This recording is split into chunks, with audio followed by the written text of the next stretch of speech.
Recording in progress. Good to know. We're waiting on our last member in case anybody's wondering. He's here.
Kelsey?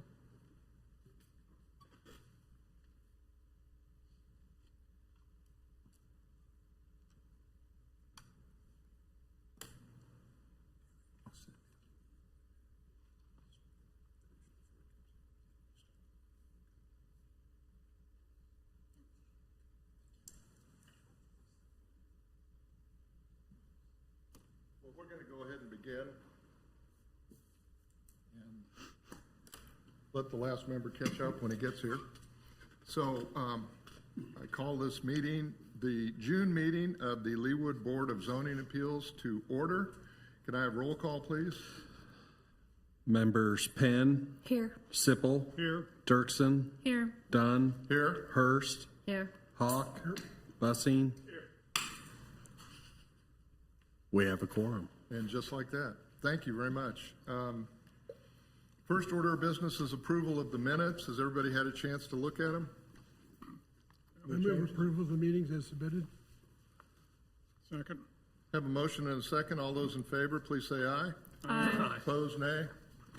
Okay, our first item on our agenda today has been withdrawn, 27-2026. So we're going to move on to our first new case, 35-2026. 9825 Overbrook Court, a request for a fence height exception. Does staff have a report? The applicant would like to replace a 4-foot chain link fence with a 6-foot wood privacy fence along the rear of the property. Okay. Are there any questions for staff before we ask the applicant to come up? Is the applicant here? Please come on up.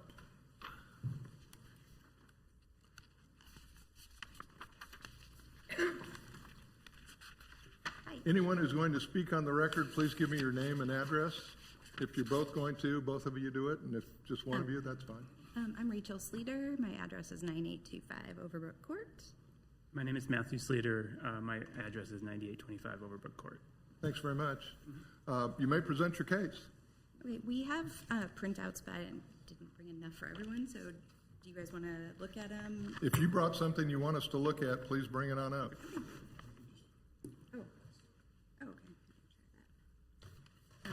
Okay, so if you could talk into the microphone, that would be great. We've got a portable we'll give you in case you're going to need to move around. no, I don't need to. Okay, so is that the right? That's better. Okay, so that image is our side yard and the front of our house. We currently don't have fences along that front side. We are going to be doing that as a 4-foot fence. But along the back of the house, which you can kind of see from the front side yard, we are hoping to do the 6-foot fence in that spot. This is the fence style we're looking at. Again, 4 foot in the front and 6 foot in the back. And then here are, oh, it's kind of dark. Let me do that. Okay, so you can kind of see through our 4-foot chain link fence in the back. That's the west property line. You can see State Line Road from our yard. And we just were hoping to maybe get a little bit more privacy there. And there are dogs on both houses behind our house that We're just trying to reduce barking, and some of the dogs are a little bit aggressive, so we're just trying to kind of have a little bit more of a barrier there for privacy and security. And the fence that is there is damaged. It looks like a tree branch fell on it at some point. It's kind of hard to tell, but in this general area, there are holes that have been opened there.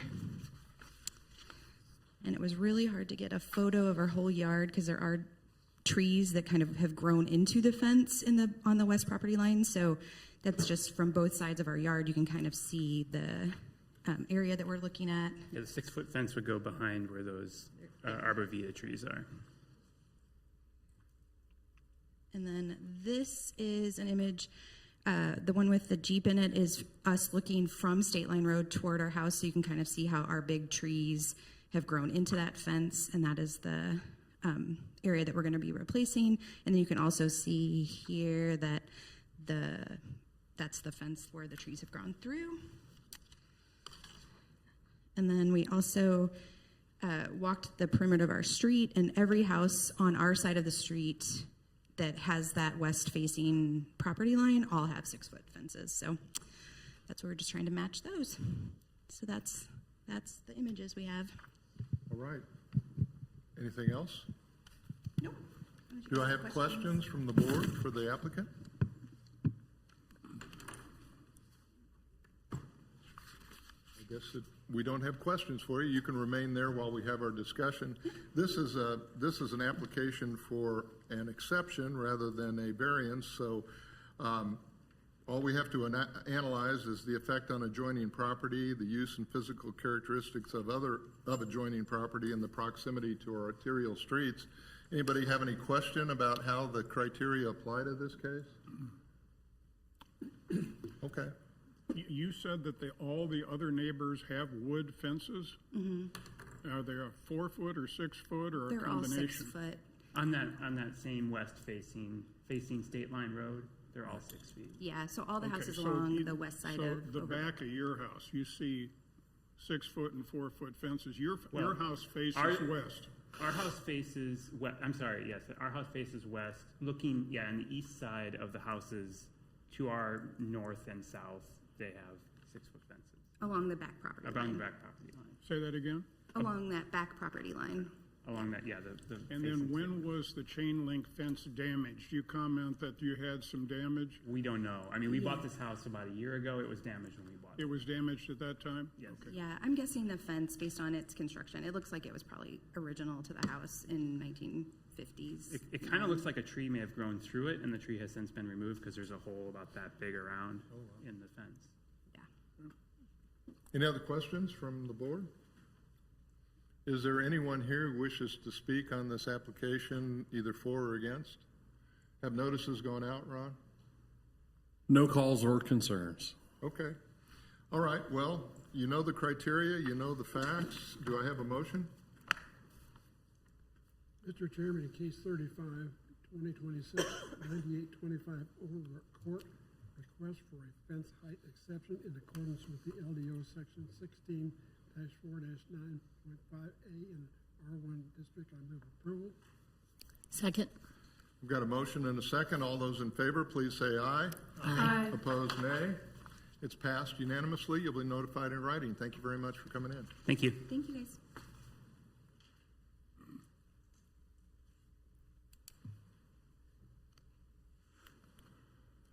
Our next case is 36-2026, 14002 Canterbury Street.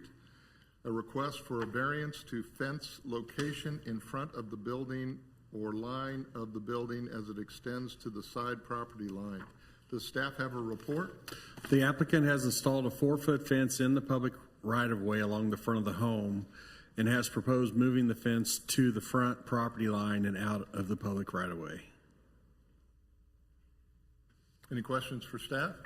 Ron, how far will they move the fence to get it on their property rather than in the right-of-way? Right on the line, as you see on this photograph, the red line marks the property line and the proposed location of the fence. And most properties on that street have a fence at the front property line. Thank you. Any other questions for staff? Not yet, sir. Okay. You bet. You'll get a chance.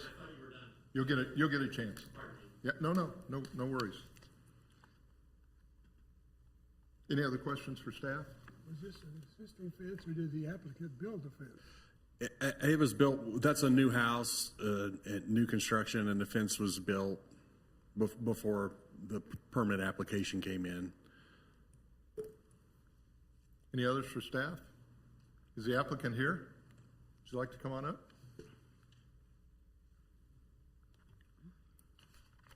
State your name and address for the record. You may present your case. Nick Cream at 14002 Canterbury Street. Thank you.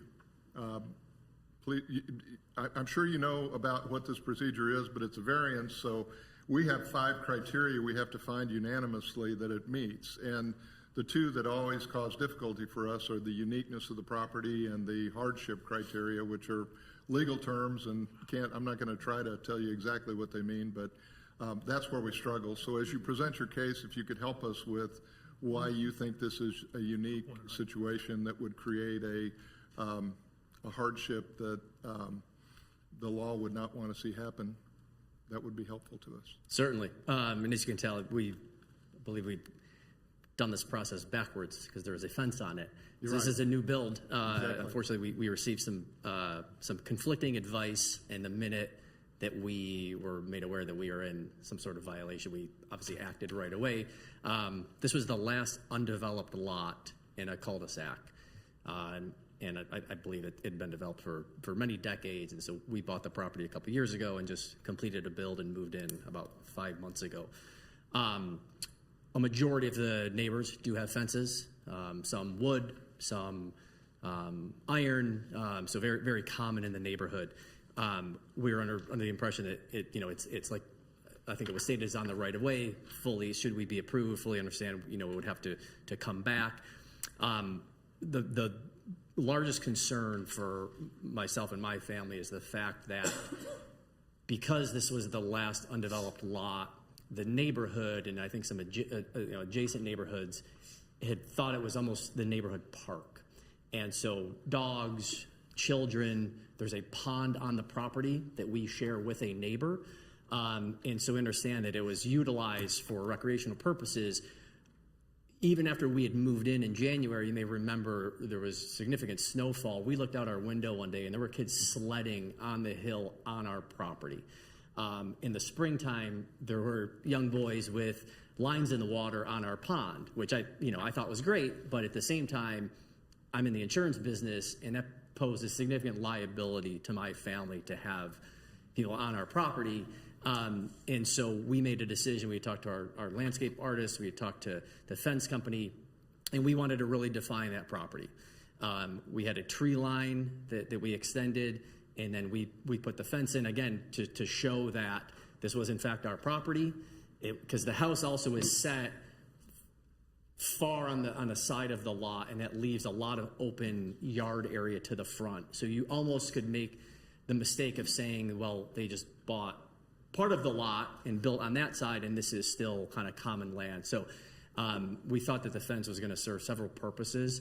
Again, got bad advice. We didn't do our proper diligence, installed the fence, understanding again that we may or may not be able to keep it. Should we be able to understand it's going to have to come back, and so we went through all the proper channels to apply for the exemption. Great. Just so I'm clear on this, there is currently no fence there? There is currently a fence. Okay. Yes, sir. That's what I thought. So there's currently an existing non-conforming fence. Is that correct, Ron? That is correct. Correct. That is it right there. So by non-conforming, anybody who wonders what I mean by that is illegal. It doesn't meet our statutes. So, we have a category called legal non-conforming. If it was built prior to the statute, then it may be legal, but it's still non-conforming. So that's what you've got, is a non-conforming fence that was there when you moved into the property. And, okay, and you want to replace that, essentially? Well, to be clear, we installed the fence. Oh, okay. It did not exist. Oh, it did not. Okay, That's correct. I'm sorry. Correct. So you're yes, replacing a fence you installed. There was no fence. This was an open lot. and we installed that fence. Okay, Yeah, not realizing that we were told that we were allowed to do that, we were going to do that. I got it. So now we were notified by the city of Leawood that we were in violation and are trying to now go through the proper channels to keep the fence, but also know that we would have to move it onto our property. right. Okay, any questions for the applicant from up here? You commented that you share that pond with the neighbor on your south. Yes, sir. How are you going to keep kids and so forth out of the pond? Are you going to put a fence along your southern perimeter, or just up to the pond, or are you going to put it around the pond? I don't see anything here. Yeah. So there's no plan to fence the pond is set up. There's a bit of a hill up under the property. You really can't see the pond from the street. And so I believe by creating an additional tree line and then the fence, that will just, again, define the property and create, act as a deterrence for people to come on. Our neighbors, I can't speak to how they plan to address that. They've lived there, I believe, for a long time. And they've confirmed to us that. The pond is to the right of this picture that Mr. Jones has there. I'm sorry? The pond is to the right of the picture that's in front of us? That's correct. Okay. So are you going to bring that fence back to the edge of the pond? Just leave it on the street? So leave it on the street. Yes, sir. I guess I don't understand how you're going to prevent kids from playing around the pond. I short of creating a fence that they can't breach, I'm assuming that I can't. However, I believe that this is probably the next best thing to at least show that this is now private property. Okay. All right. Thank you very much. That's what I understood you said was that without the fence, basically this area will be treated like a park by the rest of the neighborhood. It was open, and that's how it had been treated. And it's great that they were able to use it, and but now it's private property. It's my property, and should somebody injure or hurt themselves sledding, have an accident at the pond, the liability sits with me. We could talk for days about liability issues. So anyway, does anybody else have any other questions? So is it going to stay the same fence, just moved back? Literally the same fence. They would just come in one day, pop it up, move it back, drop it down. And keep the same brick where they are, where it is? Well, the brick on the left is actually our mailbox. Oh, gotcha. Yes. So you can unattach and Unattach it, move back, maybe create some landscaping. And how far back are you moving it? So that's, I don't know. That's where I would need guidance to better understand how far that needs to come back so that it's in compliance. Okay. You'll get it. Our staff will give it to you. Any other questions? All right. Do you have anything else? No, sir. Okay. Is there anyone who's come to speak on this petition for or against? Will you come up, sir? If you could give him the podium, Certainly. I'd let you. Hi. If I could have your name and address before you begin, I'd appreciate it. Randy Goodwin. I live at 14005 Canterbury. If we had the other picture back up, Okay. You're looking across to my house. When I look out the front of my house, what I look at is that plastic fence. The other building materials in the neighborhood, that's one problem I have, is that they're all nice quality iron fences. I don't have a fence as you look across to my property, but others have nice wood split rail fences and the like, all set back to the easement line. Is that a drain culvert in your front lawn? It's a creek. Okay. And I added the rock because of erosion, but Got it. yes. Thank you. As I look out the front of my house, what I see is the shiny white plastic fence. And in the morning sun, that thing is gleaming. It's not consistent with the other building materials in the neighborhood. And in fact, my family moved here. My parents moved us here in 1974. So I've had a lot of time to drive around Leawood and look at the other fences in the city. I've never seen another fence in Leawood on the curb. if that exists, I'd love to see it, but I haven't seen that in all my travels around Leawood. And as for the argument protecting the pond, the fence isn't actually in front of the pond. The pond starts where you start to see the shrubbery they added. So a potential sledder would walk right through those bushes, right to the hill and sled. So protecting the pond is an argument I don't accept, because you can walk right through the bushes. I'm not seeing plastic fences anywhere else in our neighborhood, and that's what I wanted to say. That's Okay, about all I appreciate have. it. Thanks for hearing me. Thank you. Sorry I You bet. spoke out of turn on you. You're fine. You're fine. Does anyone, based on that or anything else, does anyone have any other questions for the applicant? Okay, and before I forget, is there anyone else here who wishes to speak on this one way or the other? Do you want to add anything? I mean, should I? It's up to you. I think that a lot of that's a matter of opinion, right? There's a very nice iron fence that almost acts as a fortress in one of the houses, and I would argue that there's another wood through rail fence that looks like it's 100 years old and about to fall apart. This is a nice, high-quality vinyl fence, of which, in fact, there are many in the city of Leawood that I drive by every day.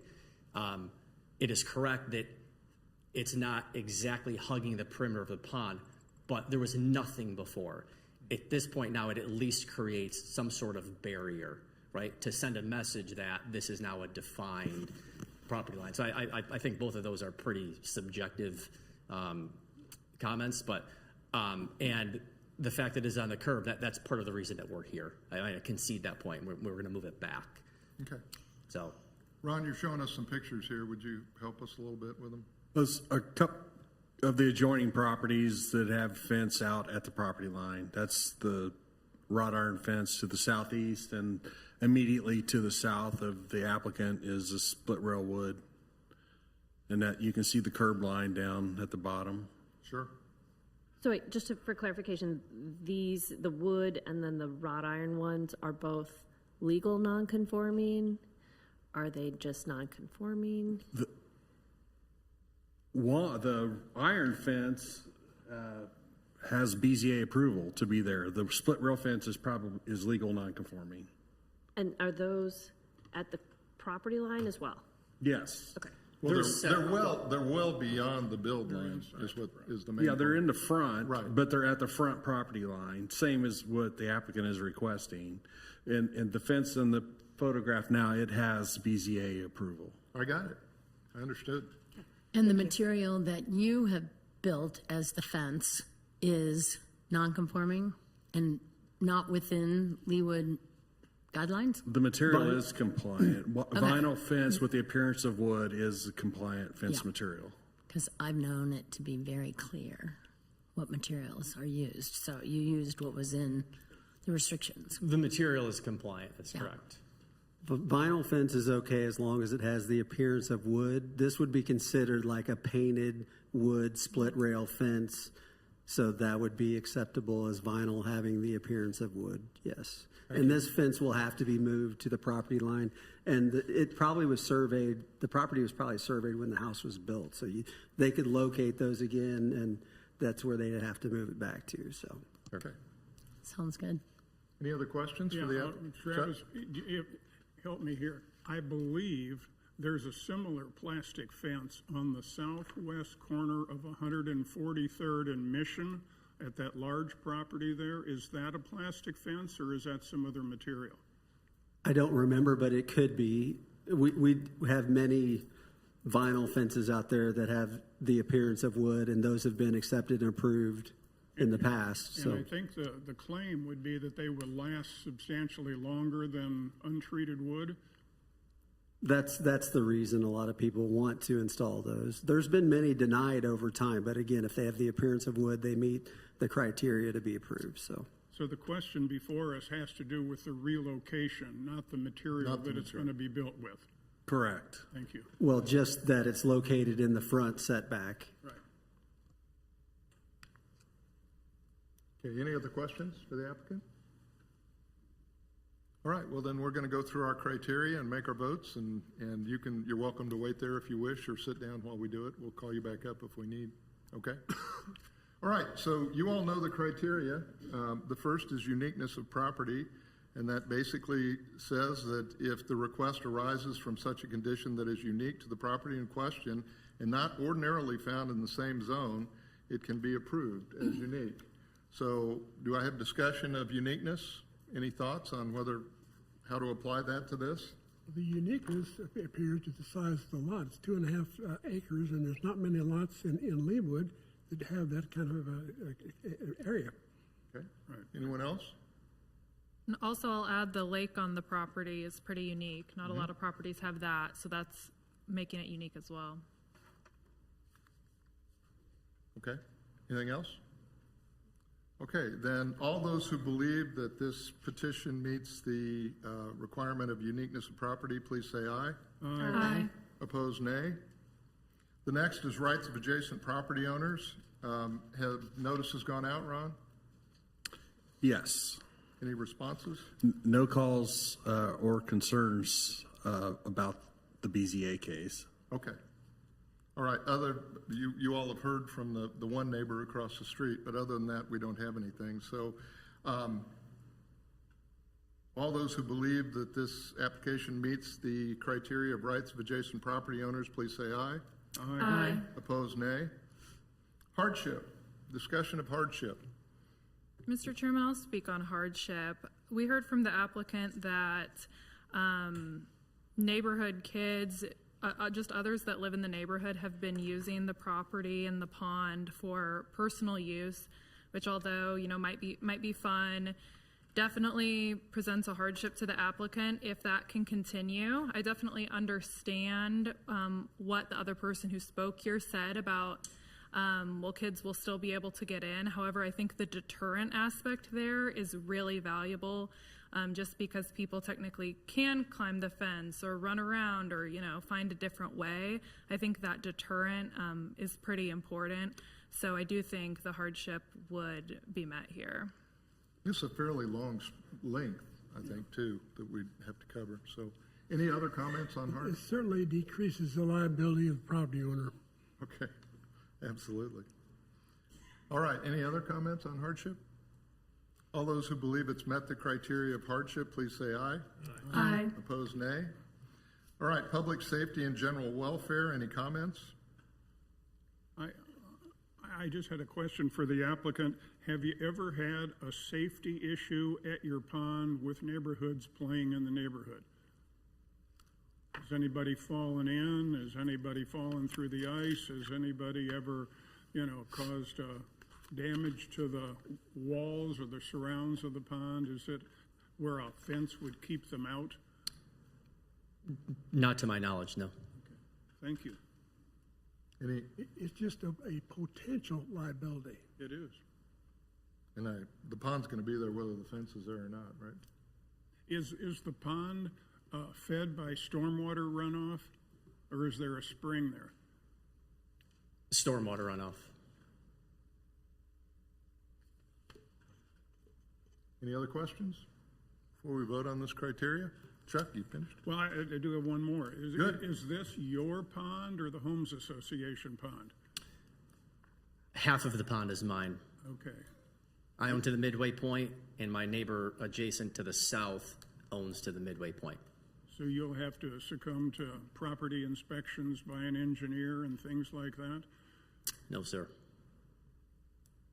You might. Well, we at great personal expense, we have had engineers look at it. We had to re-core the dam that's supporting it, that's on our property side, because during the build and the soil test, it was the dam had been breached and water was pouring up through so we've come out of pocket significantly to make sure that that's safe for the neighborhood, safe for our property. So the pond is shared with your southern neighbor, and it's not an HOA issue, it's your issue. Yes, there's no HOA in that neighborhood. Thank you for that clarification. You're welcome. Quite a leap of faith. Any other questions before we vote on this criteria? I would just comment that an additional aspect of the pond, or additional aspect of a fence, creates a safety barrier. Now, kids can't go over it, but at least it's an appearance of course. stopping, pondering, considering, going around it. So, I do believe it'll increase public safety. Okay. Anybody else? All those who believe it's met the criteria of public safety and general welfare, please say aye. Aye. Opposed, nay. And then finally, spirit and intent. Any comments? I will. I think the fact that you have several neighbors around you that have a fence at the same location of the property line, and that again, you're doing this from the perspective of deterring people from entering a pond. I think it meets the spirit and intent of this ordinance. And I would just add to that, as Ron has pointed out to us, one of those fences is approved by this board. So, are all those who believe it's met this criteria, please say aye. Aye. Opposed, nay. All right, we have a positive response on all 5 criteria, which means we can entertain a motion to approve this request. Chairman, I'll make a motion to approve case 36-2026 14002 Canterbury Street, request for variance to fence location in front of the building or line of the building as it extends to the side property line in accordance with the LDO, section 16-4-9.3, parentheses A, in an R1 district. Second. I have a motion and a second. All those in favor of approval of the request for variance, please say aye. Aye. Opposed, nay. Passes. You'll be notified in writing. Thank you. Thank you.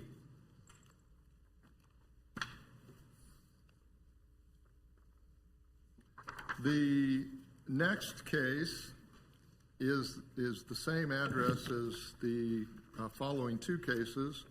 So I don't want to confuse them, but I want to make sure we all understand what we're dealing with in all 3 of them. So I'm going to call the first one.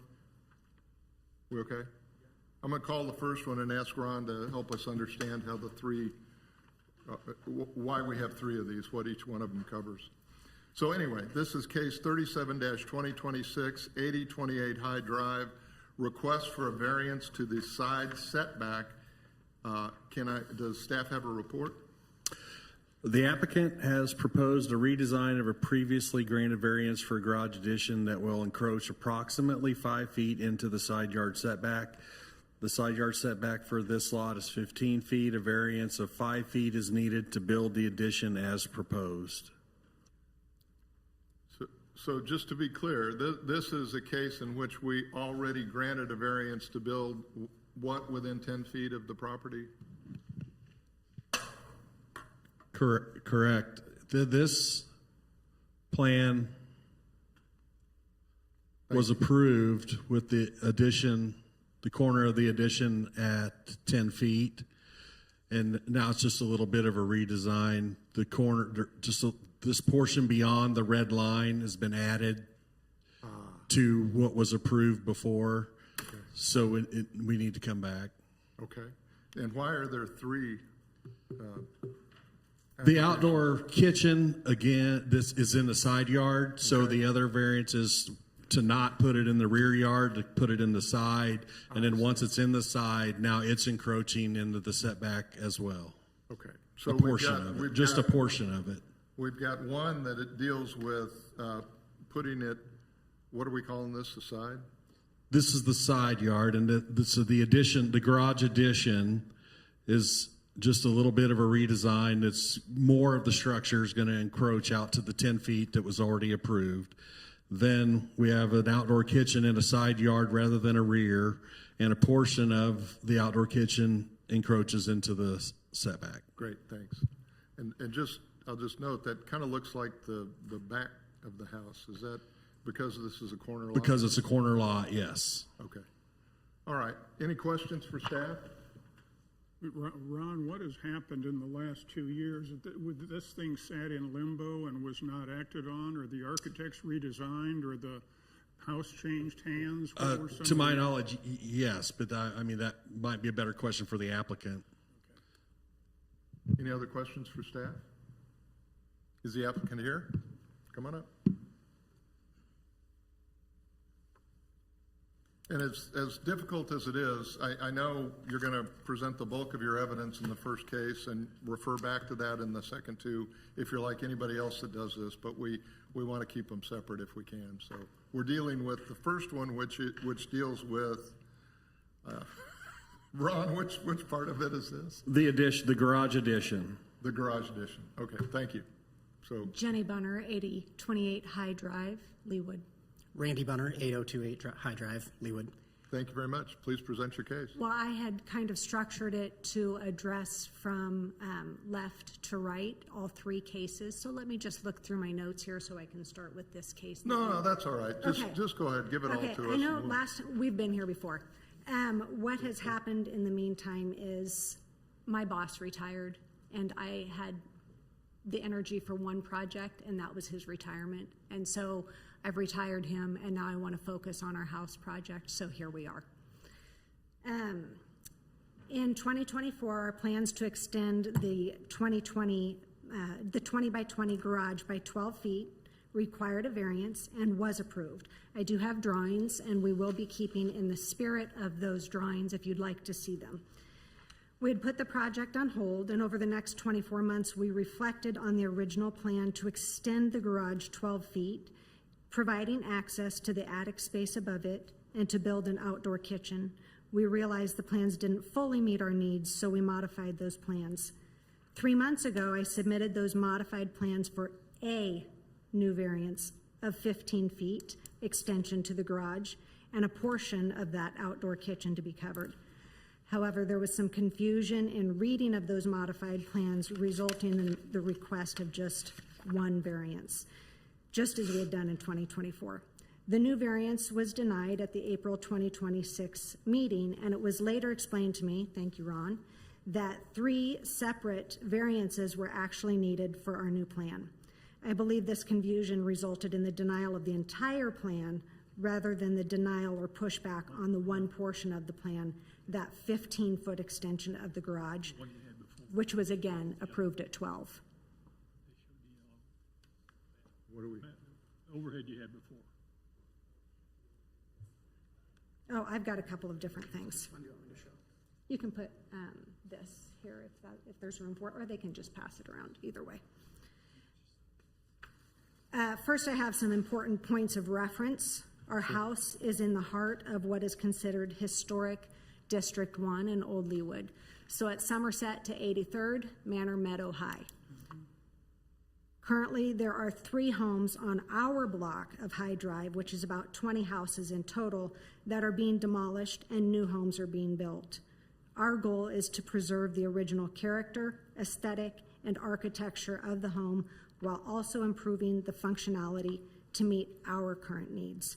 The house sits at an angle on a corner lot, and though both our driveway and front door face 81st Street, the house was given a High Drive address.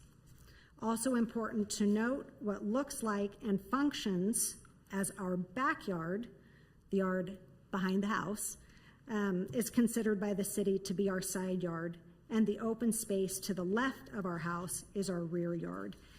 It's this detail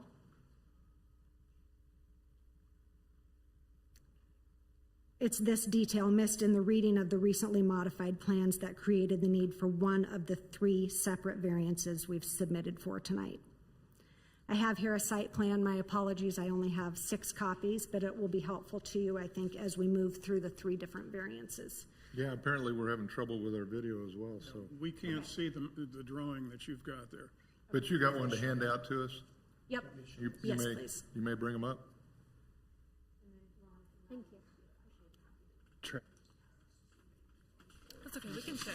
Thank you, though. Thanks very much. Okay, and it's fine to just hand it. Thank you. How'd you know we were going to need this tonight? Something in our hands? Well, I'm telling you, last time I came in, I wasn't as detailed, and so my apologies, I'm going to be very detailed tonight. Well, thank you. I appreciate it. You're welcome. I think it will help us all. Drawing. Okay. Please Okay. proceed. So let me catch up with myself here.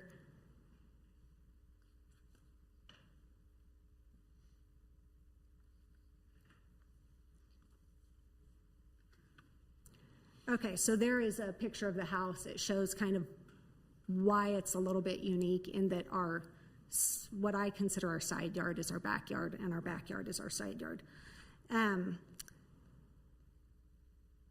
So for variance 1, what I have is variance 1. As it was explained to me, an outdoor kitchen in Leawood can encroach 5 feet into a rear yard setback, but not our side yard setback, which is in reality our backyard, without being granted this variance. So I know it's on a different case, but we'll filter all that through. Perfect. Thank you for that. Because I don't want to mess up her presentation. I appreciate that. So we are requesting a variance for a 5-foot encroachment into our side yard setback for the uncovered portion of our outdoor kitchen. And on the site plan, you'll see that that is in green.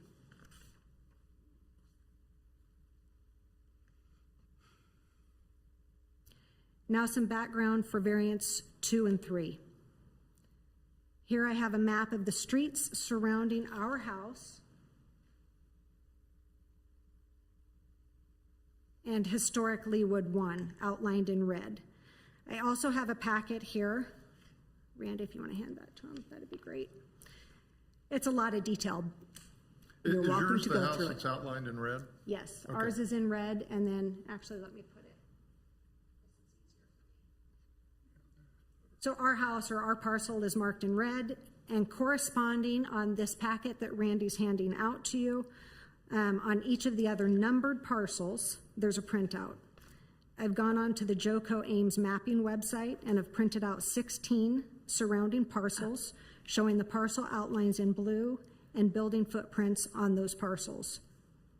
13 of the 16 parcels I've highlighted sit within what are considered the borders of Historic District 1. There are 3 other parcels that are just outside of Historic District 1. On each printout, using the key provided by Ames, I have drawn a line on each parcel as to where the approximate 15-foot side setback would be located. Ames also provides this great little tool to measure distances between structures. I've taken the time to do that for some of the houses on our block of High Drive, a couple on Manor, and some on Meadow, where there is less than 30 feet between houses, the equivalent of each home's designated 15-foot side yard setback. A printout is attached with the distances between structures when less than 30 feet for reference. That's the back page on that packet, and I believed I stopped counting when I got to 19 or 20. I recognize that Ames is not precise and that only a survey would yield precise results, but what I think you will see is that for the next 2 variance requests, what we are asking is well within the norm for this little pocket of the city. I believe the printouts are a fair representation of the neighborhood, proximity of the homes to one another, and an indication that many of the houses do encroach into established setbacks. So for the variance 2, the one that I have as variance 2, let's put that. And it's color coded on your site plans as well. This variance is for the covered portion, which was not part of our original plan, of the outdoor kitchen. This covered portion measures approximately 12 by 14 and a corner, because keep in mind that the house sits at an angle on our lot, will encroach approximately 12 to 18 inches into the side yard setback, tapering to no encroachment over about 36 inches. So it's a triangle. It's approximately 2 square feet in total, and that is marked in purple on the site plan. We are requesting a variance for this triangle portion of the structure that will encroach into the side yard setback. Again, that's the purple. The third variance request is for the addition to the garage. Again, this was approved in May of 24 for a 12-foot addition to the length of the garage, allowing for a staircase up to the attic space above the garage itself to be finished living space and office for Randy. When reflecting on those original plans, it became apparent that the main level space as planned was not big enough. My parents are elderly, they often visit, and we need a main level space for them to stay, and then that separate office space for Randy. So the request, when I was here in April, was to extend that garage to 15 feet. That is what was denied in April. Every inch matters in a small space, and here is how I have modified the back of the garage addition since April. rather than a clean 15 by 20 rectangle at the back of the garage. I will stair step that portion of the addition so that it remains 10 feet from the property line or 5 feet into the 15-foot side yard setback. And that is highlighted in orange. That's all. Thank you. You're welcome. That's great. Anybody have any questions for the applicant? Just so everybody up here is clear, the picture we've got in front of us now, on the far right side, it says 10 feet from property line granted in 2024. Yeah. This board granted you a variance to build the house, the addition to the house, is that correct? Addition to the garage. Addition to the garage to that point. Correct. And you're not going any further than that with these additional things, but you've just changed your plan and added some. Okay, and it's all 10 feet from the property line of what functionally is your backyard, but is your side yard pursuant to our ordinances. Correct. Which I was here in 2024. I'm pretty sure that this being a corner lot had to do with us finding uniqueness and hardship. But Yes. I don't remember specifically. Any questions for the applicant? Well, I remember in April, what I had concern about was the closeness to the property behind, side, whatever. Yeah. And so basically the net is that you've gone from, we denied the 7, but you're at 5 feet. So it will be 10 feet, the point of it will be 10 feet from the property line. Right. And we actually measured that to the neighbor's house. Okay. We're out in the bushes with the tape measure, and it was 34.3 currently is what it is. 34.3 what? Feet. Oh, feet. Yeah. Wow. Yeah. Okay. So there's more room than what it looks like on there. To the house, to the house neighbor's house. house. House to house, Oh, structure to to the neighbor's structure. house. Not the Yes, fence, but the structure to house. structure. Okay. Yeah. And you said in April that they were fine with the original. Our neighbors are amazing. Yes, they've been great. Yeah, but the next one's Maine. I mean, that was the concern. Yeah. Amazing what happens when you talk to each other, isn't it? So any other questions for the applicant? Well, the part we struggle with, the uniqueness and the hardship. Do you want to help us with that and give us your thoughts as to why this is unique and what hardship it'll create for you if we don't approve it? It'll create a hardship. I have aging parents. I just went and spent 8 days with them. My dad can no longer climb stairs. They had been here in January, and he could get up the stairs to the guest bedroom at that time. That's just not happening anymore. So we need some sort of space where I can put a bed when they come to stay, and they do for extended periods, where they can be comfortable and have kind of their own space. And then we also need an office space for Randy. He started working from home more. I also think the hardship and uniqueness is about If you could speak into the the hardship microphone. and uniqueness is about we're on a corner lot. Right. And we're trying to fit all of this, which is typically a backyard, considered a side yard. I think that's really to me, the uniqueness and the hardship of that. And I assume that your answer to the question of why not just put it on the other side is that it would make absolutely no sense there and would Makes not no accomplish sense. anything you want Yeah. it to do. The layout of the house doesn't provide that as a Okay, I don't want them going through my bathroom. right. No, I mean, Jack and Jill is great, but not off my master, so. Sorry. Any other questions for the And applicant? it's on the Pie-shaped ground, backyard is the issue. Yeah, that's the Yeah. issue. and it's on the ground floor, so they won't It have is to on go. the ground floor, so, and that's why we tried to extend it to the 15, because we knew that this time is coming. Okay. Any other questions? Okay, this is the variance dealing with the garage, addition to the garage, correct? That's this one. The first That's one. correct. Okay, is there anyone here who came to speak for or against this? No? All right, well then our next part of the process, as you all know, is for us to go through the criteria and consider it. You're welcome to stay there or sit down while we do it, either one. So with that, folks, this is the garage.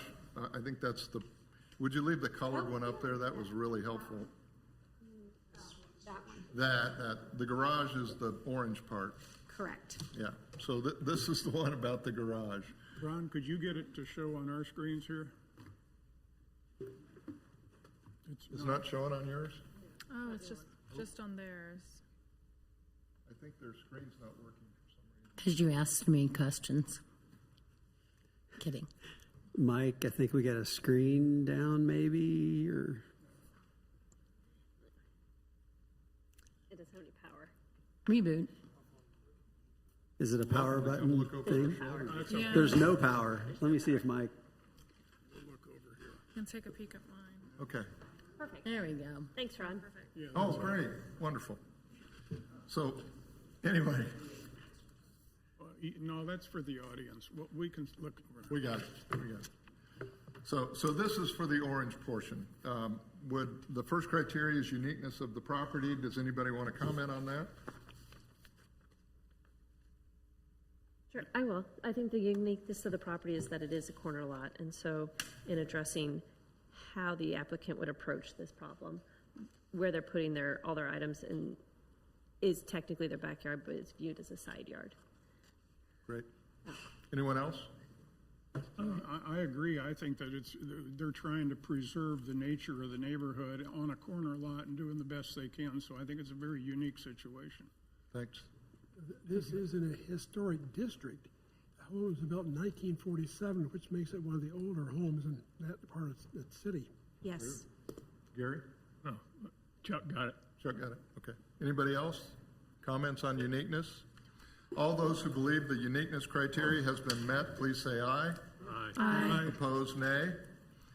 Rights of adjacent property owners, notices have gone out, Ron? Yeah, no calls or concerns. And we take you at your word that you've talked to your neighbors about this and they think it's a good idea. Any comments from the board on rights of adjacent property owners? All those who believe it's met this criteria, please say aye. Aye. Opposed, nay. Hardship, discussion on hardship. Gary? Mr. Chairman, I think the application does meet the hardship criteria in that these fine folks are trying to maintain part of Leawood's history, and failing this plan, I don't see how they could do that. And I think that history is important to us, should be important to us. And I think for that reason, the hardship criteria is met more for the city than it is for these folks. But Thank you. Nonetheless, I think has been met. Great. All those who believe the hardship criteria has been met, please say aye. Aye. Opposed, nay. Public safety and general welfare, any comments? All those who believe that criteria has been met, please say aye. Aye. Aye. Opposed, nay. And spirit and intent, I think we kind of know. All those who believe that criteria has been met, please say aye. Aye. Great. So we have a positive response on all 5 of the criteria, which means we can entertain a motion to approve this request for variance. Chairman, I move to approve case 37-2026-8028 High Drive, a request for a variance to the side setback in accordance with the LDO, section 16-2-5.3, parentheses D, in an R1 district. Second. Have a motion and a second. All those in favor, please say aye. Aye. Opposed, nay. It's passed. We'll move on to our next case, Okay. which is, this one deals with the kitchen, is that correct? Correct. So that, we lost That's the my purple portion. nice colored picture again. Oh, there it is. That's the purple portion. Do we need to? It would be for the entire outdoor kitchen. It wouldn't just be for the purple portion. Oh, I see. Because, Outdoor kitchens are required to be in the rear yard. Yeah. another one, sorry. We probably should have that discussion. You're here for a variance for this because you want to put the kitchen in your side yard. Why do you need to put it in your side yard? Because I don't want it off my master bathroom. So. Because it's just essentially your practical. backyard, It's right? practical, have it in the backyard, Okay. yeah. And it really wouldn't make any sense on No, what it is the would current not. side Out yard? in the open is what it would be. Okay. Any other questions for the applicant on this one? Go ahead.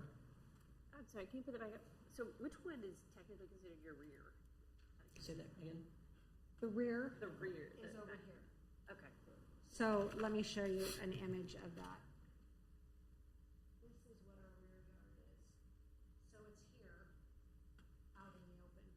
So your outdoor kitchen that's supposed to be in the backyard is going to be Literally out in the open, yeah. Every time you pass a new law. Any other questions? All right. Are we prepared to vote on the criteria then? Any comments on uniqueness? I think, Chairman, that the uniqueness of the property is that if the applicant was to follow the letter of the LDO and put their kitchen in the rear backyard, as stated by the property, it would actually be out in the open, which is what no one wants, homeowner or the neighbors. So I think that they are meeting the uniqueness of property by putting it on their side. Any other questions? Or comments? Excuse me, comments? All right, all those who believe it's met the criteria of uniqueness, please say aye. Aye. Opposed, nay. Rights of adjacent property owners, I don't think I need to ask Ron, the same notice went out, the same responses? Correct. Okay. Ron, did 3 different notices go out on these 3 different cases? Or did you? Yes, the letter indicates that there are 3 variances and for what they are for. Variance to the side yard setback, a variance to placement of an outdoor kitchen, and 2 variances to the side yard setback, actually. But it was only 1 letter. Correct. Thank goodness. Saving Anybody else? trees. What? Saving trees. Anybody else? Okay, so all those who believe it's met the criteria of rights of adjacent property owners, please say aye. Aye. Opposed, nay. Hardship, any comments on hardship? Mr. Chairman, I'll speak on this one. I have a hard time with this factor specifically for the outdoor kitchen request. The Leawood Development Ordinance considered the fact that some side yards would function a little bit differently on corner lots. And I have to believe that the restriction on outdoor kitchens in the side yard would apply to this situation as well. Requirements of placing in the rear yard would be to maintain those sight lines and to keep that kind of obscured. So I think, right, potentially saying the only way for us to build a kitchen is in this place, the solution might be that a kitchen doesn't work well on this property. I don't know that makes a hardship to not be able to build an outdoor kitchen. So I don't think that factor's been met based on this. Any other questions? Comments? I would comment. I think I think the applicant has gone kind of out of their way to create a backyard, so to speak, as to reduce the ability. So if I were to look from the side or the front setback of High Drive, the garage will actually cover any sight line of an outdoor kitchen. Mm-hmm. So I don't think anyone could see it from what is East looking west. Yes. Correct. So I think they're trying to meet the spirit and intent of the uniqueness of their property as best as they can. I concur. Comments, Gary? I'd go back to the same argument I had before, that this is an attempt to maintain the historic nature of the area. And while I grant you that the ice is a little thinner here than on the second variance we looked at, but I still think, nonetheless, I think the concern applies. They're making an attempt to maintain the history of Old Leawood. I applaud that. Any other comments on hardship? All those who believe it's met the hardship criteria, please say aye. Aye. Opposed, nay. Nay. It passes that criteria. The next criteria is public safety and general welfare. Any comments? All those who believe that criteria has been met, please say aye. Aye. Opposed, nay. And then spirit and intent. Any comments? All those who believe it's met that criteria, please say aye. Aye. Having gotten 5 positive responses to our criteria, we can entertain a motion to approve this request for a variance. Do I have such a motion? Mr. Chairman, I move to approve case 38-2026 AD28 High Drive, request for a variance to the placement of an outdoor kitchen in the side yard in accordance with the LDO Section 16-4-1.2B6 in an R1 district. Do I have a second? Second. I have a motion and a second. All those in favor, please say aye. Aye. Opposed, nay. It passes. You'll be notified, and just stay there. We're on to the third one. The third one, could you put your nice drawing back up? Ah, there we go. So this is the orange portion? No, this would be the green portion. The green. I'm sorry. The green is, what part of the structure is that? Uncovered outdoor kitchen. Ah, okay, all right. So, you can present your case. Anything you want to add? The man needs a grill. I'm just trying to put a grill back there, and But I do believe I I assume understand the it. same struggles you'd have with putting the kitchen on the quote back apply to putting the, yeah, Yes. Trying to keep it hidden. Yes. okay. Anything else? Questions from the board?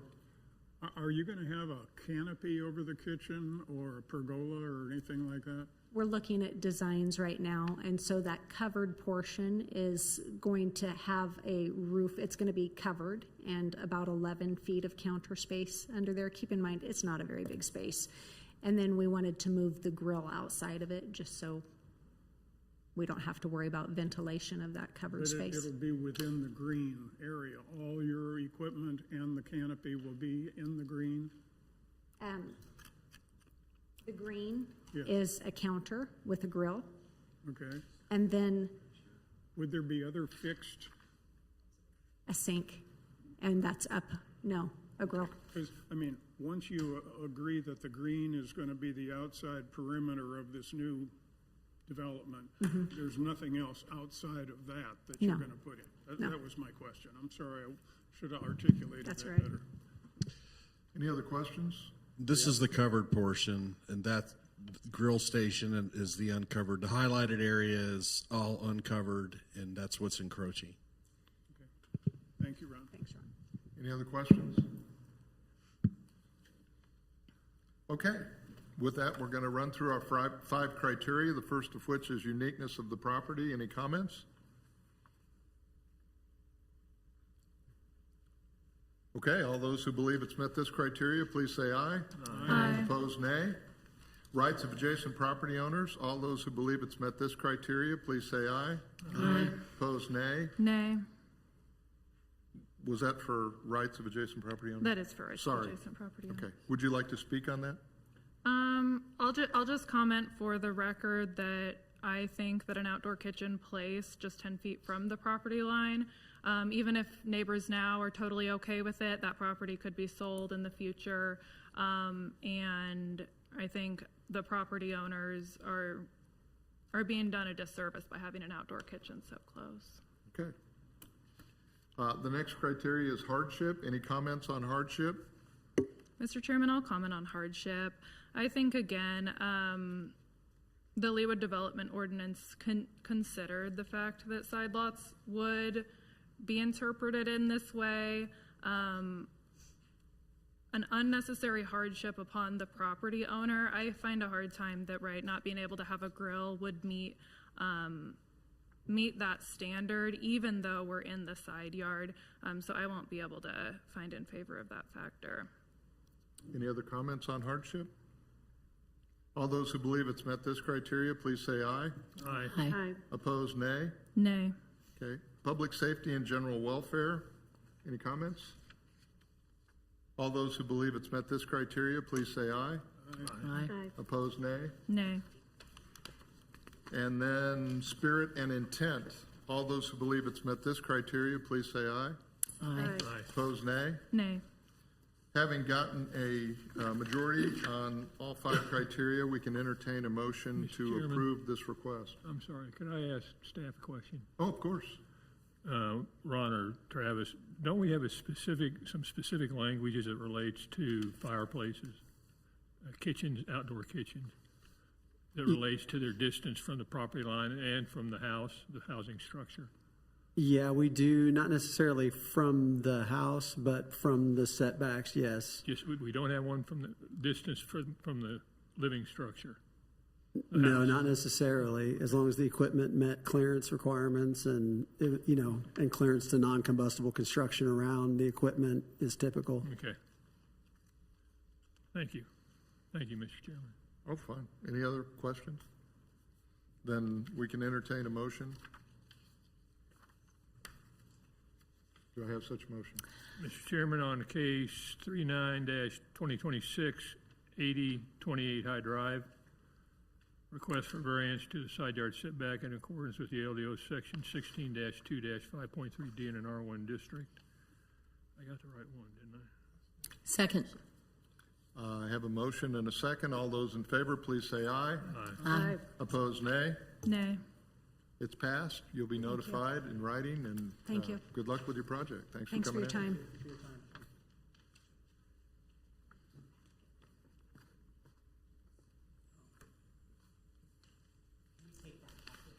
Oh, sure. Well, let's see. I only have this. There's a packet. Yeah, that went around. That's all you need? Okay.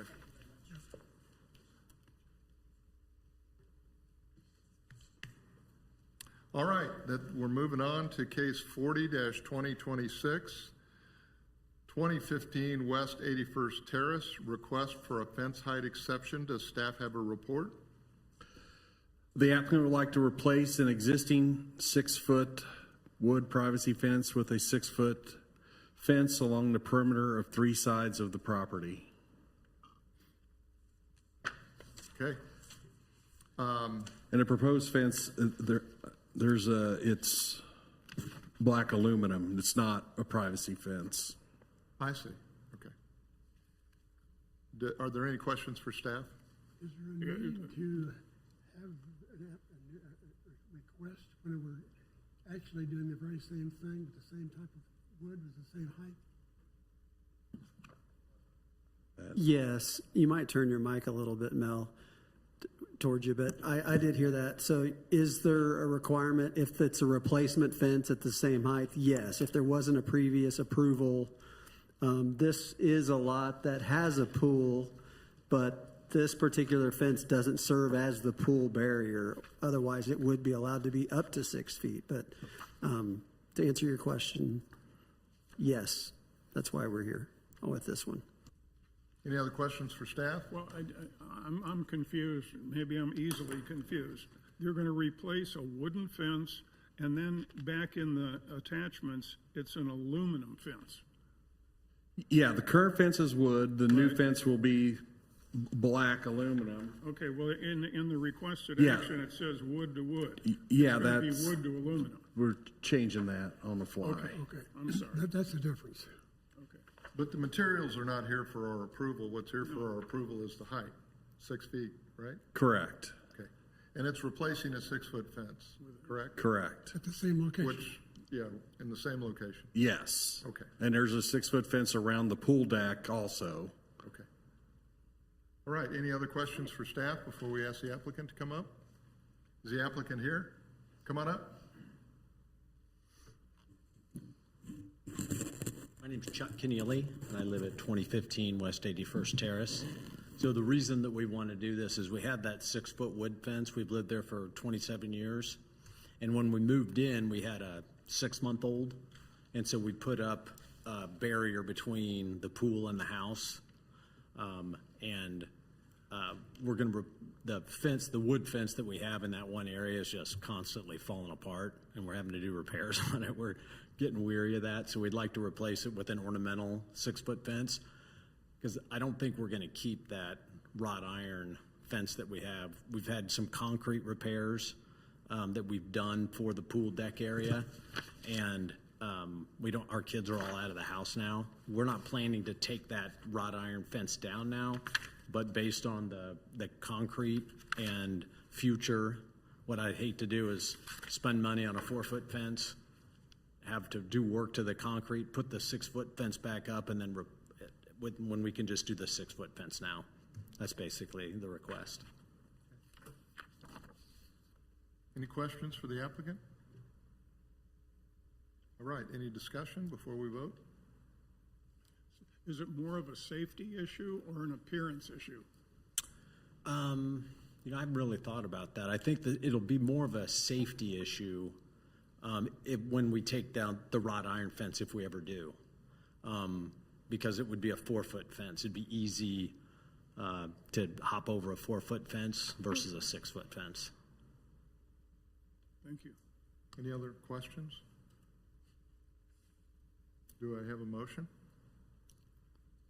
Mr. Chairman, in case 40-2026, 2015 West 81st Terrace, request for a fence height exception in accordance with the LDO section 16-4-9.5A in R1 district. I move approval.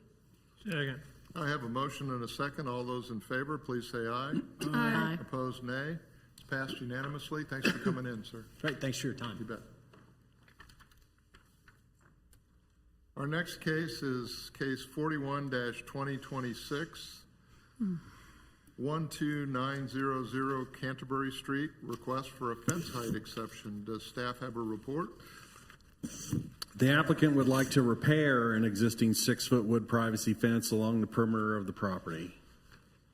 Okay, well, I've got to ask, it seems to say repair purposefully there. Is there some, why, I thought repairs could be made without A certain percentage of a repair, but it's 10%?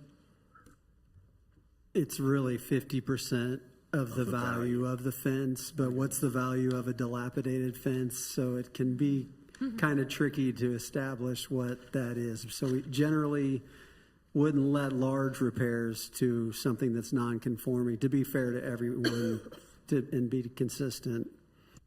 That makes sense. I appreciate it. Any questions for staff Is before we it call? 15% of the value or 15% of the linear footage?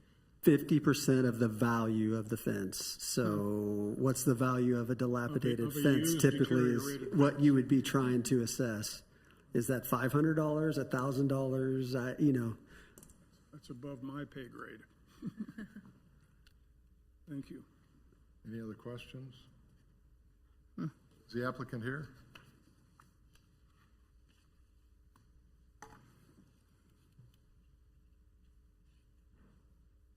Hi, I'm David Burston from 12900 Canterbury. We've had this wonderful 6-foot privacy fence since December 2004 when we first moved in. We had a swimming pool at the time. The swimming pool was removed in 2014. And in April, part of the fence got knocked down.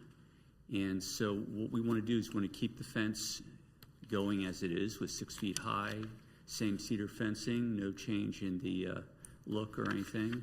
And we are hoping that we can do that. We'd like to have an exception to restore the knockdown portion, which abuts one of our neighbors at 12905 Falmouth Street. And we'd also like to maintain the rest of the fence as existing 6 feet high as long as we own the property. So we're asking for that just to keep things the way it's been for the last 21 years, excuse me.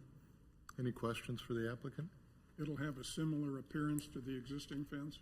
Exact. It's going to be cedar fencing, exact height, exact same style. We spoke to our neighbor and to reassure them that there will be no change. Thank you. Any other questions for the applicant? Is there anyone here who came to speak on this application one way or the other? No? Well then, this is a request for an exception, so do we have a motion? A motion to approve case 41-2026 at 12900 Canterbury Street, request for a fence height exception in accordance with the LDO, section 16-4-9.5A in an R1 district. Second. Have a motion and a second. All those in favor, please say aye. Aye. Opposed, nay. It's been approved. You'll be notified in writing. Thanks for coming in, sir. Thank you.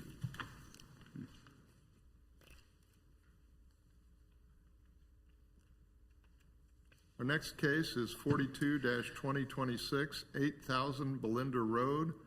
Request for a variance to the placement of a fence in the side setback on a corner lot. Does staff have a report? The applicant would like to install a 4-foot steel fence 14 feet from the side property line of a corner lot. This corner lot has a 30-foot side yard build line. A variance of 16 feet is required to build the fence as proposed. And just for your information, under rights of adjacent property owners, it says the placement of the proposed fence is in the same location. It should say similar location to others on Somerset. Because there is no existing fence. Okay, thank you. Any questions for staff before we ask the applicant up? Is the applicant here? Come on up. How are you? Jim Doherty of 8,000 Belinda Road. Thank you. You've sat patiently all night. You know the process. You want to present your case? I'm not very patient either, so this is really tough for me with ADD. All we're looking to do is the way our fence or our house was built when we just bought it 2 years ago is it sits pretty far back. There's not much of a backyard. We have a 4-year-old and a 1.5-year-old. We have a good amount of side yard. We're just trying to incorporate that into the property so my kids can play without running near the street. That's really the main purpose of what we're trying to do. We intently did not do a privacy fence or anything else because we know that we want to be aware of people pulling out at that street and being able to see oncoming traffic. So we're doing the black aluminum metal fence there, 4 foot, keeping it pretty straightforward in line, right on the inside the tree lines. My 2 adjacent neighbors are going to be pulling out their wood fences and a kind of an old chain link fence so that we all match the properties around this. It's all going to be the same exact fences, the 4 houses on that cornering lot between Belinda and Ensley and 2N. Okay. Ron, as I understand the application, if he were forced to place the fence on the build line, he'd have to move it 16 feet closer to the house. Is that correct? Correct. It would appear on the site plan to be right in line with the house. Okay, so essentially, to do a legally conforming fence, he'd have to put it right on the edge of the house. Correct. Okay. And is the picture that we have with the blue outline, is that where the fence is proposed to be? No, I think. No, the blue is the property line. The photo that we have now, that the dark black line, this is the blue line on the photo you're referring to, and the fence is going to be back here. Gotcha, thank you.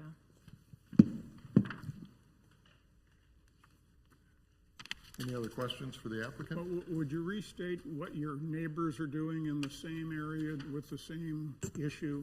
Yep. You're all going to have a fence that looks generally the same. Is that the plan? Yeah, our neighbors behind us, you can see in this picture, their house goes a little further out than ours, and then the driveway extends past that. So they're going to keep their fence line straight back from where it is now. Okay. But they moved in 2020. A 4-foot wood fence was put in, and it's already falling apart. So basically, they're going to match the exact fence we're doing, and then the 2 properties south of us are going to use that same fence as well. One already has that fence. We're just matching the 4 properties so that the fence is uniform across all of them. And you'll be able to have your young children then play in the yard without getting out on Somerset or the neighborhood street? That's the hope. My children are terrorists, so we'll see when they start climbing over a 4-foot fence, but yeah. This is a steel fence. Is that wrought iron or steel? It's like that aluminum. It's not wrought iron steel, but I don't even know what it's called.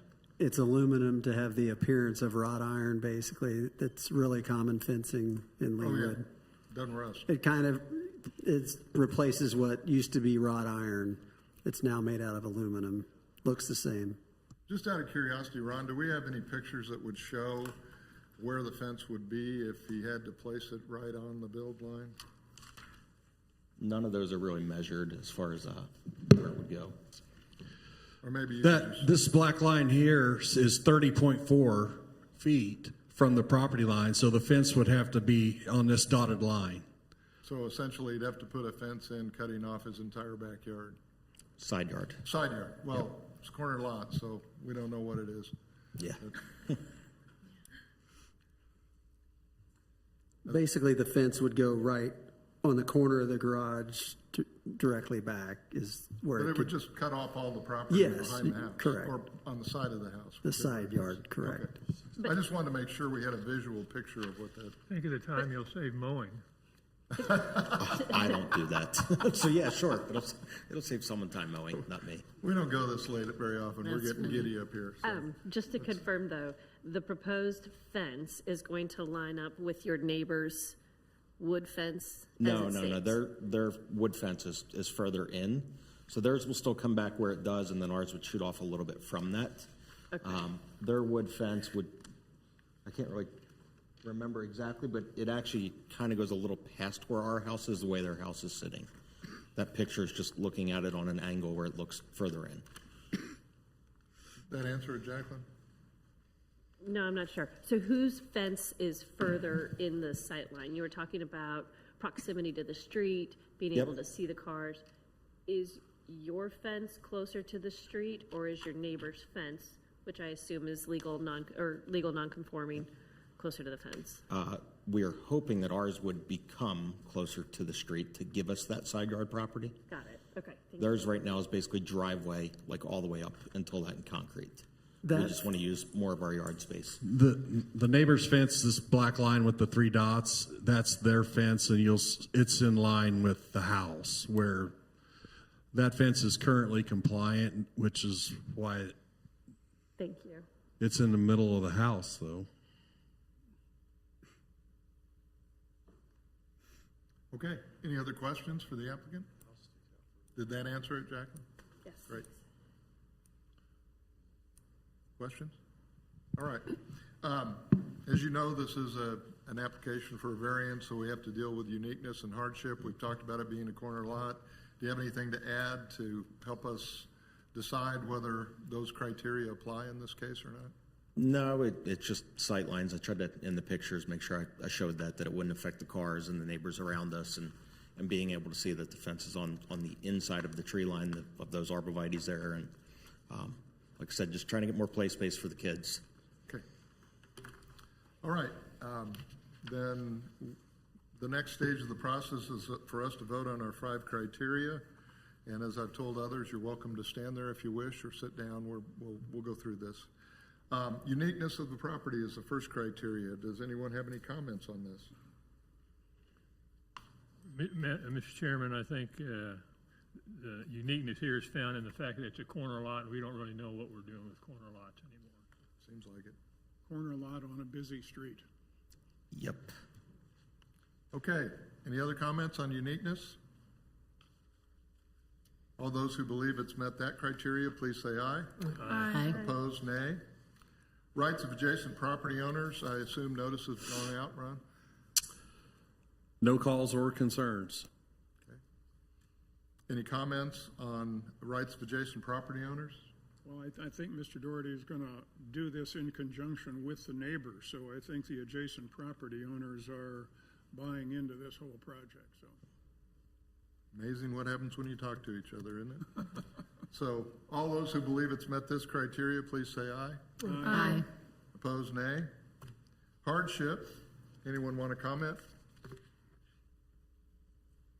All those who believe it's met this criteria, please say aye. Aye. Opposed, nay. Public safety and general welfare, any comments? All those who believe it's met this criteria, please say aye. Aye. Opposed, nay. And spirit and intent, any comments? All those who believe it's met this criteria, please say aye. Aye. Opposed, nay. And having gotten a positive response on all 5 criteria, we can entertain a motion to approve this request for variance.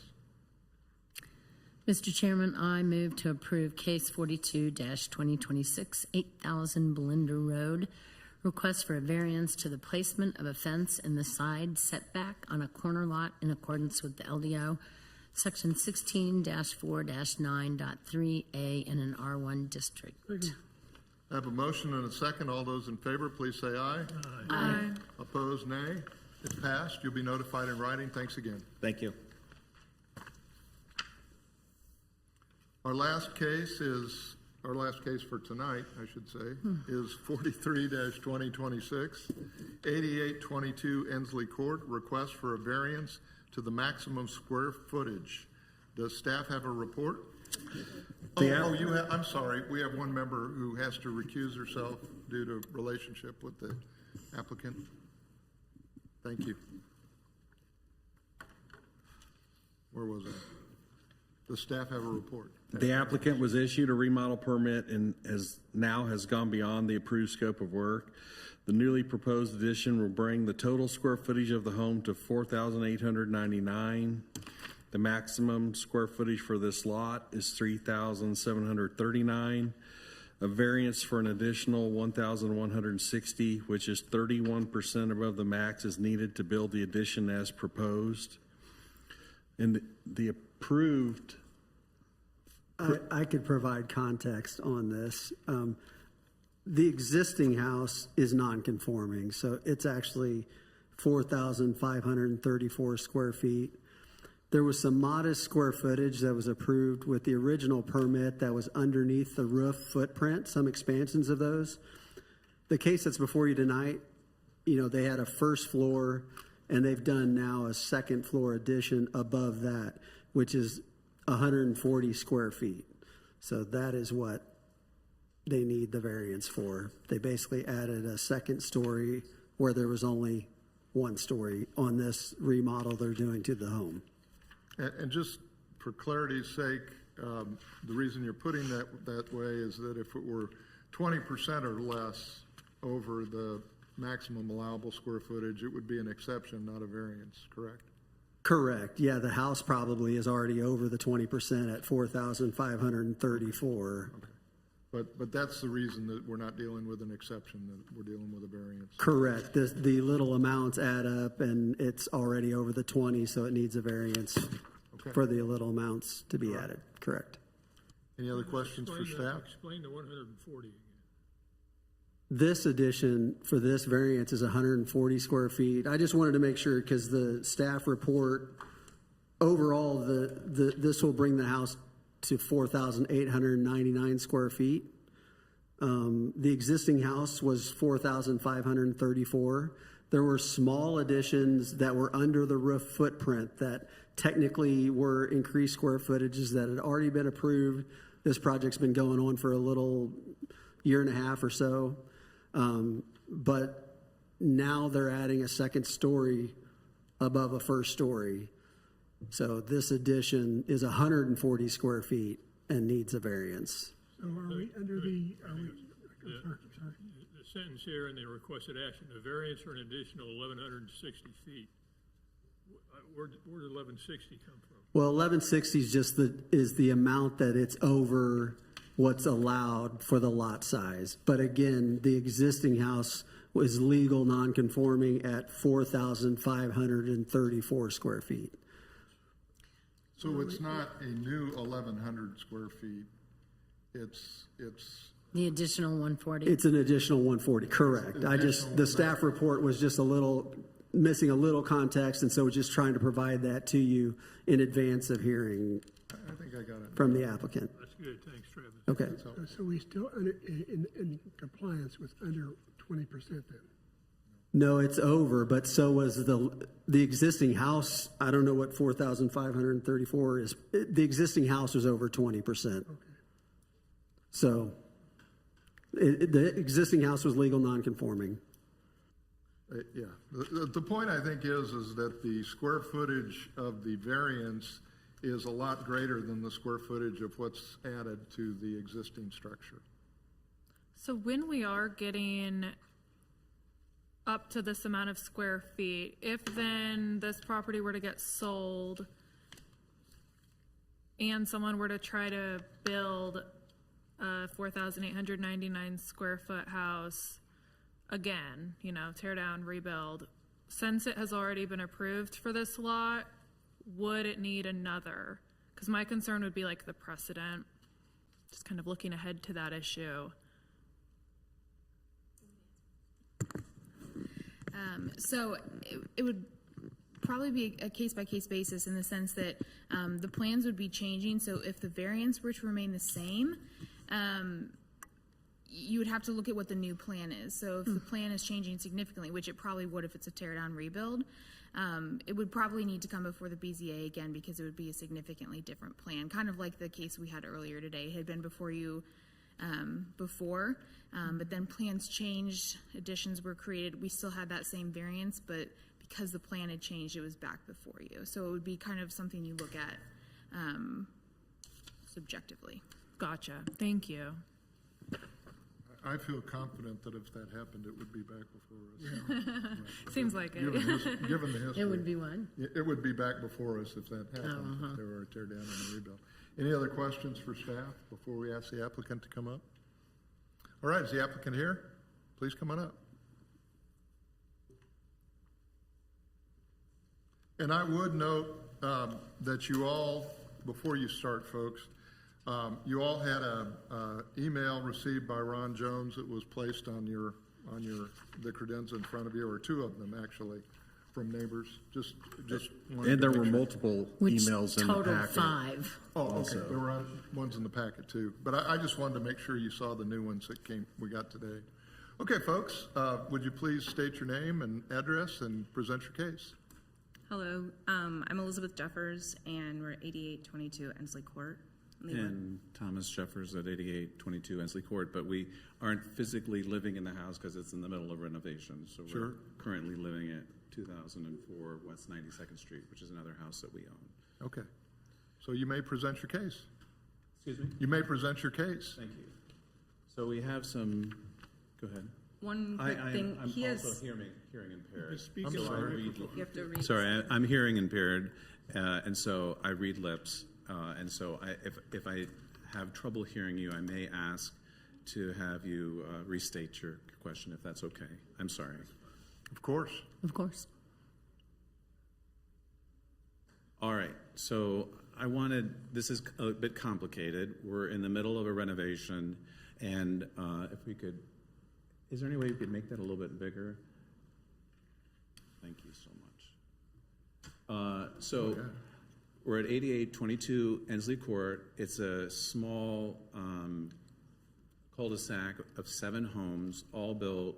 It's 1977, 1978, and there a couple of houses on the corner were built in the 80s.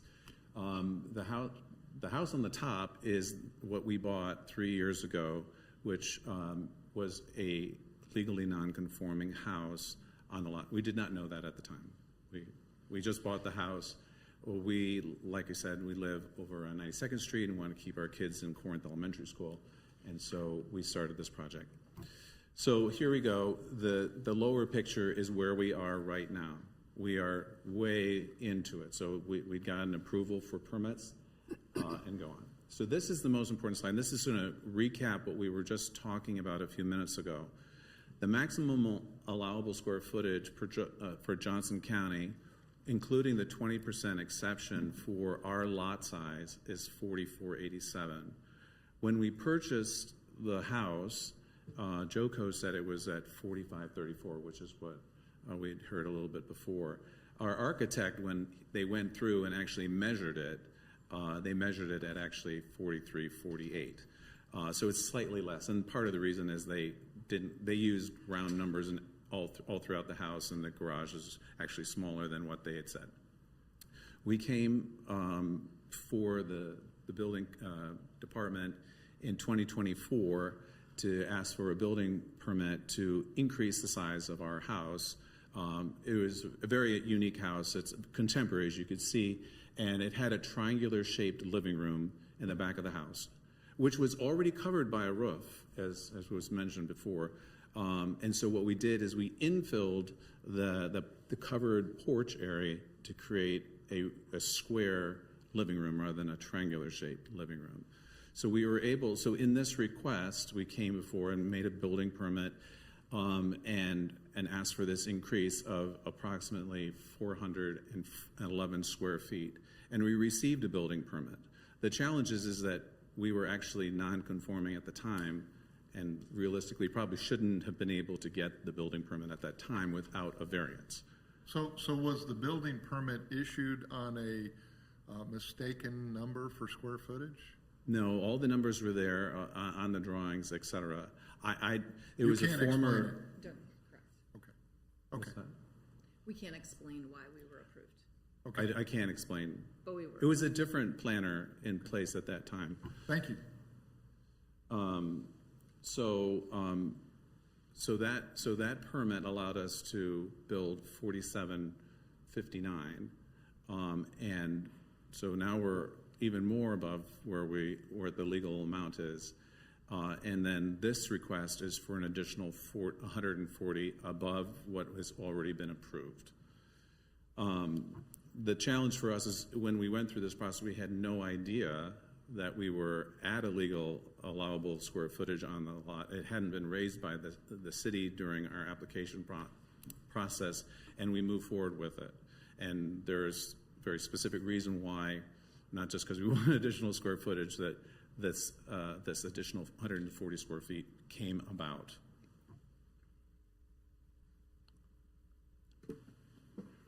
So we started this renovation. We were hoping it was just going to be this expansion of this living room area and then infill at the beginning, at the front of the house, as well as the front porch.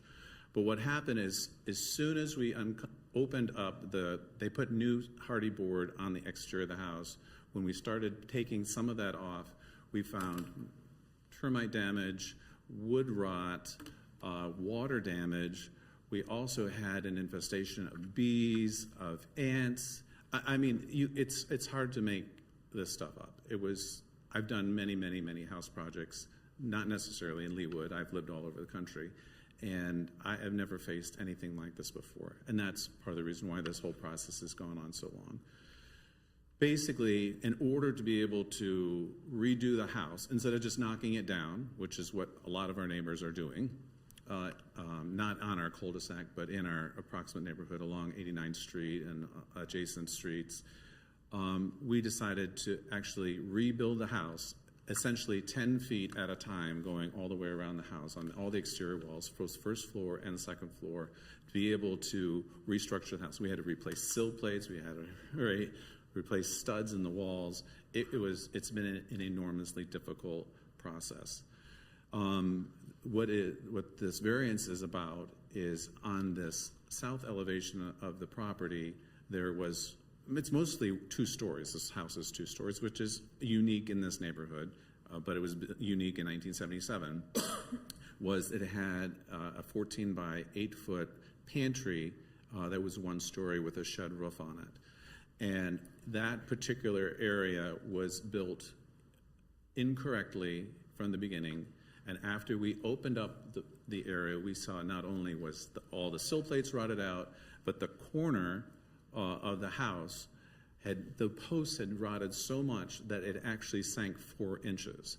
When it sank 4 inches, that meant that the roof, the shed roof, and I'll show you a picture in just a second, now was tilting towards the house. So anytime it rained, the rain was pouring to the side of the house, which was adjacent to what's going to be the kids' bedroom, as well as into the pantry below. We had to take essentially the whole thing down and come up with a solution that we wouldn't replay this again, the same flooding scenario. Basically, when we took it apart, we saw that it looked like it had been repaired at least 3 or 4 times and covered. I have to also state that the sellers did not disclose anything. They had building permits and stuff for a number of the things they did, but termites were not disclosed, the wood rot was not disclosed, none of this was disclosed. Okay. So as we tore down that section, that 15 by 8 foot section, which is the pantry, we came up with the architect a solution that would help shed the water. So instead of shedding the water against the house into the bedroom area, we raised because it was an attic, we raised it to a gable so that it actually raised it to the second floor, and we're able to shed half the water to the front of the house and then half of the water to the back to mitigate the potential damage to the house, as well as eliminate having the water, which would be going along the flashing, to not be going against the bedroom wall. Rather, it goes against the attic above. So as a solution for this very specific problem in this area of the house, we raised the roof line on this, resulting in 140 square feet in addition. So, bottom line, Wow.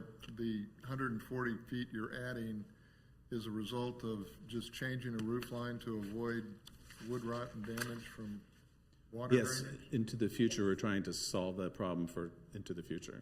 Okay, thank you. You can proceed. On this picture, what we're trying to show, and my wife will point to it, is this is the site plan of the house. And as you can see, the approved plan and the proposed revised plan does not change the site plan at all. The footprint of the house has not changed.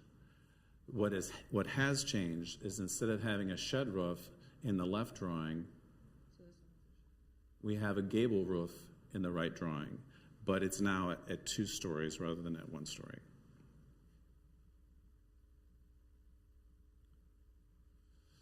So from the front of the house, the little squiggly box shows on the left side the original, and then the right side shows the small incremental increase in terms of the roof line on the front of the house. From the south elevation, this is where you see it most prominently. You can see on the left side, that's where they had the shed roof, and we eliminated the attic, raised it to a gable, and that is how was the resulting 140 square feet. In this picture, we see the west elevation, and that small section to the left, right there, was the old shed roof, and then it was turned into, we'd like to turn it into a gable roof with the second floor. This is just a picture of what it looks like today. As you can see, we had to rip the whole thing down. We put it back together. When we came to share our revised plans with the city, they said, you are now in violation of the maximum allowable square footage on the property, and you need to go get a variance, which was shocking to me because we didn't think they were we were trying to solve all these problems. And just to note, we had to bring in structural engineers for over a year to help restructure the whole house, essentially. And this was one of the areas that we had to restructure.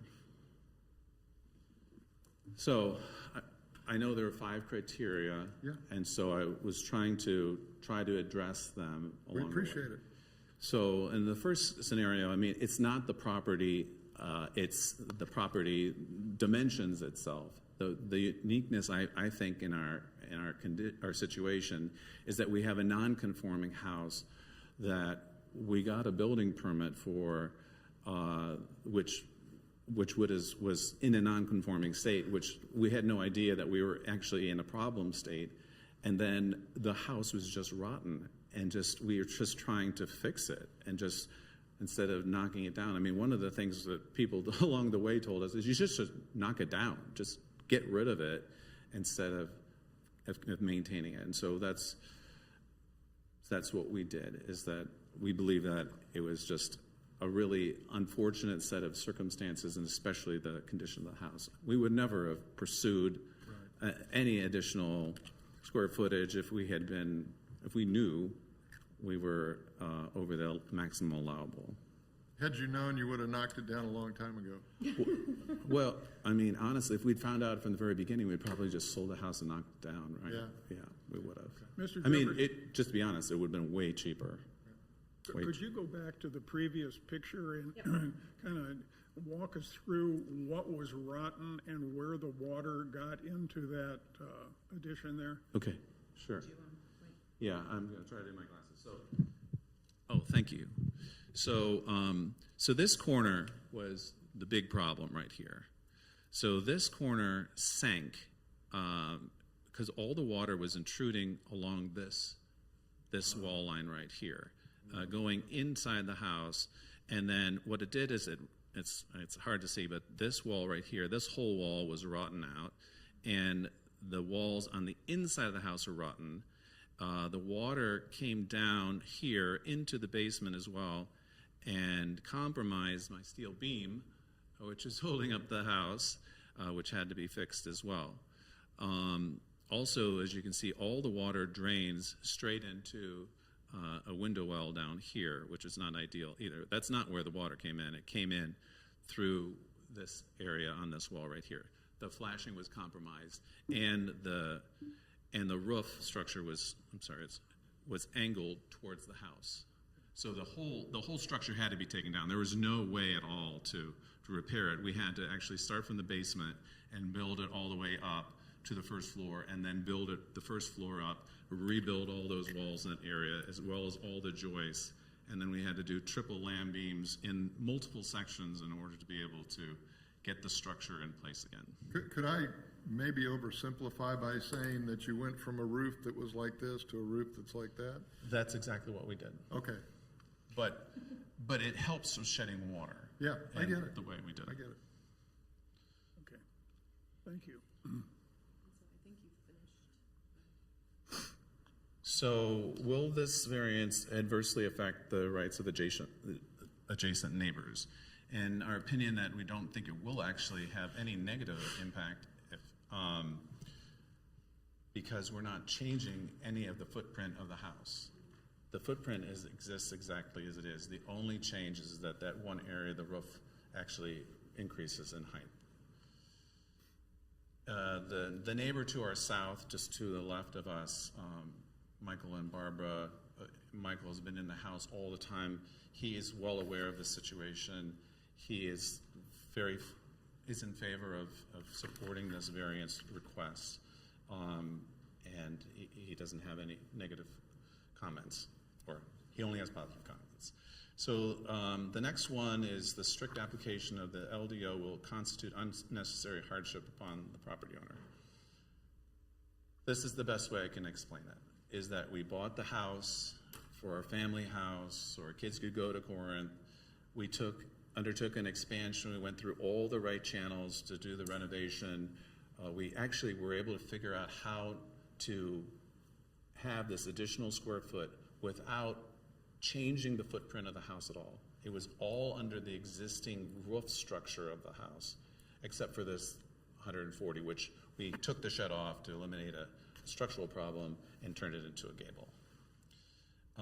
We went through the process and got our building permit. There was no question about needing a variance or being over maximal square footage. And then we discovered all of this extensive damage. And in order to avert future problems, we chose to create a different solution for the roof, turning it from a shed to a gable and raising it up to shed the water better and to avert further problems. So just, once again, not to put words in your mouth, but what I'm hearing and the hardship is that your hardship is that you proceeded significantly on this project without any awareness that there was a variance issue you had to deal with. Yes. Okay, all right. When was that original permit issued? It was granted in March of 2024. So it's 2 years ago.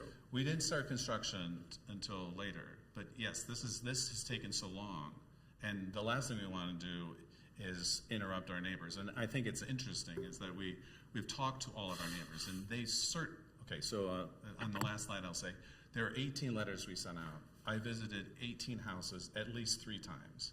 I was able to visit with 17 of our neighbors. I went through what happened. I actually shared some of these slides with them. They gave me the time. All 3 people said they were frustrated that it's taken so long, but nobody opposed granting the variance. They just want us in the house. And the city wants us to be done too, and most specifically is have the exterior done.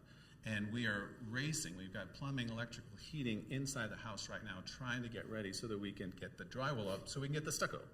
That's the stucco, and I have all my lights ready to go up. But this issue, when I was trying to get my first inspection, this was raised by the city that this is non-conform. We have this issue with the variance request. Okay. So, please proceed. You're doing quite well. I'm nervous, so I apologize. You're fine. Oh, you're doing great. You're great. Variance will not adversely affect the public health, safety, morals, order, convenience, prosperity, or general welfare. The only challenge would be is if our kids play more baseball in the cul-de-sac. But the neighbor across the street has a child the same age, and the neighbor down, anyhow. I don't think that has a negative impact. Would it be opposed to the spirit and intent of the LDO? So we bought this house because of its unique architecture, and we wanted to preserve it. We didn't want to knock it down. There are people that would like to knock down a contemporary because it's the only one all around. It's just that it was really quite ugly. And from the first picture, you may have noticed there are like 3 windows on the front of the house. So we've really tried to really jazz it up and make it really a lovely house that's going to look nice in the neighborhood. And it was built with all the other neighbors. And some of the original owners are still there. I think one interesting thing is that even though on paper it appears to be bigger than some of the other houses, this is definitely not a mega mansion. It's just the lots are relatively small in our neighborhood. The house to the left, which I'm going to show you a picture in a second, actually looks bigger than our house, but it's not.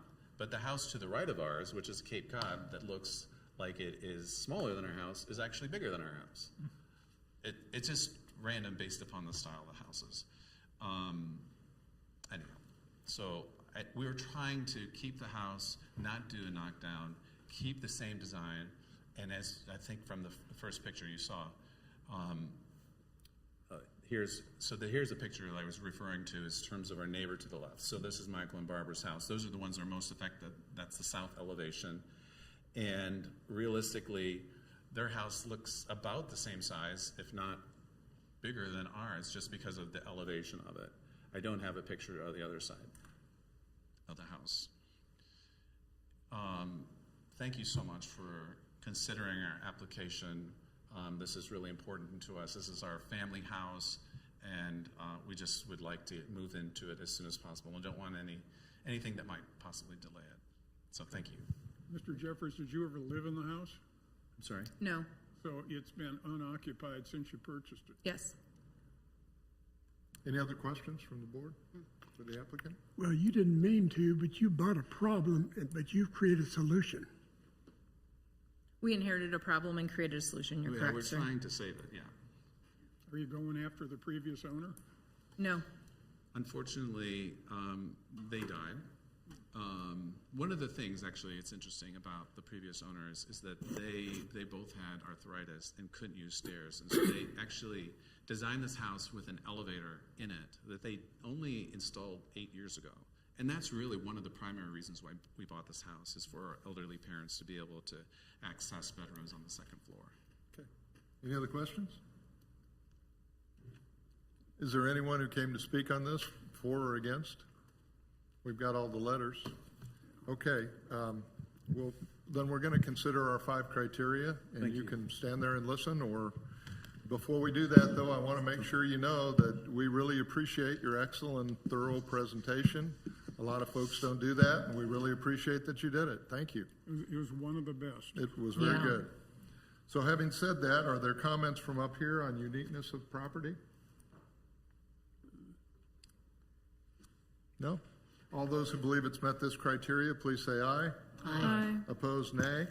Rights of adjacent property owners, any discussion, comments? Mr. Chairman, I think the fact that the applicant spoke to 18 or 17 of the 18 property owners really speaks to this. It's pretty incredible. I think this has been met. Yeah. Agree. Okay. All those who believe it's met this criteria, please say aye. Aye. Opposed, nay. And hardship, excellent presentation. Any comments on that? I think the applicant has endured significant hardship. Yeah. All those who believe it's met this criteria, please say aye. Aye. Opposed, nay. Public safety and general welfare, any comments? All those who believe it's met this criteria, please say aye. Aye. Opposed, nay. And spirit and intent, all those who believe it's met this criteria, please say aye. Aye. Opposed, nay. Having passed successfully all 5 criteria, we can entertain a motion to approve this request for a variance. Do I have such a motion? Mr. Chairman, I'd like to make a motion to approve case number 43-2026 at 8822 Ensley Court. Request for a variance to the maximum square footage in accordance with the LDO section 16-2-5.3D in an R1 district. Second. I have a motion and a second. All those in favor, please say aye. Aye. Opposed, nay. It's passed. You'll be notified in writing. Thank you very much. Good luck. And thank you for your efforts. Thank you. Thank you. Yep. Reaching out to all the neighbors, that's good. Thank you. And if there's no further business, I can entertain a motion to adjourn. Second. We're done. Thank you all. Thank you. You know, I almost wanted to stop and say, one thing I have to do, believe it or not, I hold my tongue a lot. But when you and Jacqueline were talking, Not all, sometimes doesn't approve all of them, but That is a lot. they're